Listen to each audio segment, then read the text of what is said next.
Bueno, regresamos a nuestra mesa de expertos en materia de seguridad. Nos queda poco tiempo, nos queda un segmento, 10 minutos, y sí quiero tratar con ustedes dos temas. Una primera evaluación rápida de la Guardia Nacional a un año de haber entrado en vigor y lo que está pasando en Guanajuato. Les pido que sean breves. Javier, empezamos contigo, un año de la Guardia Nacional. Sí, para mí ha surgido la Guardia Nacional, Leo, compañeros de mesa auditorio, en unas circunstancias bastante difíciles, sobre todo cuando han sido dos labores para las que no estaba originalmente planteada su acción y resultado precisamente de las presiones del gobierno de los Estados Unidos. Una, el control y procesamiento del ingreso de migrantes forzados procedentes de Centroamérica y de otras partes del mundo, desde luego, y por el otro lado, el custodio y la vigilancia de los ductos en los tramos de Tula, Azcapotzalco y Salamanca-Zapopan.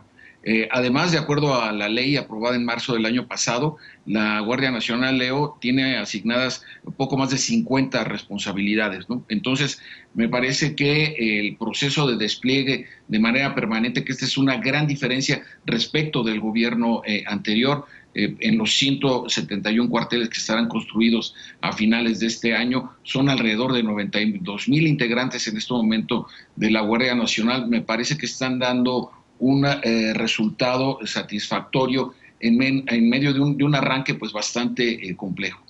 De tal manera que en la perspectiva pues se trata de la corporación policíaca más grande creada en la historia reciente de México, y en esos términos hay que ir analizando su proceso de asentamiento. Va a estar acompañada, de acuerdo al decreto presidencial, hasta el último día del sexenio por las Fuerzas Armadas, y que esto pues evidentemente nos da una idea insisto, del esfuerzo tanto de la Secretaría de Marina Armada de México como de manera notable también de la Secretaría de la Defensa Nacional. Entonces, perdón que te interrumpa, pero se nos acaba el tiempo, Javier.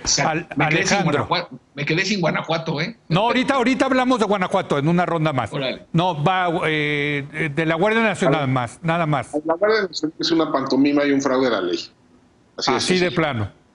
80% de su personal no tiene plaza y no cobra sueldo en la Guardia Nacional. Cobra sueldo y tiene plaza o en Sedena o en Semar. Todos sus cuarteles, uno por uno, no son de la Guardia Nacional, son de Sedena.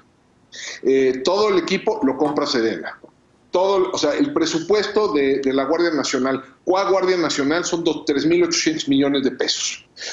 Aún si se le añade el de Policía Federal, no empieza a alcanzar para cubrir los 92,000 elementos de la Guardia Nacional. Entonces, no, simple y sencillamente es la sucursal del Ejército en otra dependencia. En violación a lo que dice la propia ley, que dice que para integrar a la Guardia Nacional tiene que haber una separación funcional de la Fuerza Armada Permanente. Esa separación funcional la están cubriendo con un expediente de legalidad cuestionable, que es un oficio de comisión, ¿no? Y eso eventualmente va a llegar a los tribunales, ¿no? Es muy endeble, es como construcción institucional terriblemente endeble. El próximo gobierno puede destruirla en 24 horas sin siquiera pasar por el Congreso, simplemente retirar los oficios de comisión. La Guardia Nacional, nada más último dato, hablan que la Guardia Nacional ha reclutado 21,000 elementos. Eso es falso. La Guardia Nacional ha reclutado a 0 elementos. Todo el reclutamiento se ha hecho por la Sedena, se ha hecho por la Marina, los forman como policías militares, los forman como policías navales y los transfieren por oficio de comisión. La Guardia Nacional es el ejército con uniforme distinto. Bueno, pues que dos visiones muy diferentes, Eduardo. La Guardia Nacional a un año de haber entrado en vigor. Sí, yo coincido con Alejandro que es un cuerpo creado sobre pies de barro, muy endeble tanto en términos jurídicos como administrativos, y en términos funcionales, pues también me parece que la Guardia está muy lejos de las expectativas que teníamos de ella. No se ha logrado consolidar. De hecho, hay algunos indicativos de que posiblemente ya esté penetrada por el crimen organizado en varias regiones del país, y además, para acabarla de amolar, está desempeñando funciones de policía para el crimen callejero, no está teniendo ninguna función en la contención del crimen organizado, y vaya que se nos avecinan problemas, Leo. Tenemos la posible fragmentación del cártel Jalisco, tenemos todo el problema de conflictividad social que se nos viene con el desempleo en los próximos meses, y luego tenemos una potencial crisis de violencia política con el país polarizado, con los partidos polarizados, con el crimen organizado también queriendo agenciarse algunas candidaturas a puestos de elección popular el próximo año con elecciones intermedias. Entonces es un escenario muy complejo y realmente no tenemos para nada un cuerpo fiable de seguridad para enfrentar estos retos. Hijo, pues yo me quedo muy picado con este tema de la Guardia Nacional. Les propongo que lo retomemos pronto, en menos de un mes, pero sí quisiera pasar a lo que está pasando en Guanajuato. Javier. Sí, mira, nada más quiero marcar una... Ya sabía que ibas a querer hablar de la Guardia Nacional. Es que tanto Alejandro Gaupe como Eduardo Guerrero dicen que el Estado mexicano sí tiene las capacidades para hacerle frente a las organizaciones criminales. Pues más nos vale que funcione bien la Guardia Nacional, porque si no, entonces no sé cómo le vamos a hacer frente a ese tipo de presiones, porque indudablemente que es una respuesta completamente diferente a la que han tenido anteriores presidentes. ¿Puede mejorarse? Indudablemente que sí, pero de ahí a descalificarla de entrada sí me parece que es un tanto audaz y haría falta un poco más. Bueno, lo debatimos. ¿Les parece que los debatamos? Sí, claro, por supuesto, pronto? Los invito, lo debatimos, claro, pero me quedan realmente 3 minutos, 4 minutos máximo para hablar de Guanajuato. Javier, ¿es un epicentro de la violencia en México, Guanajuato?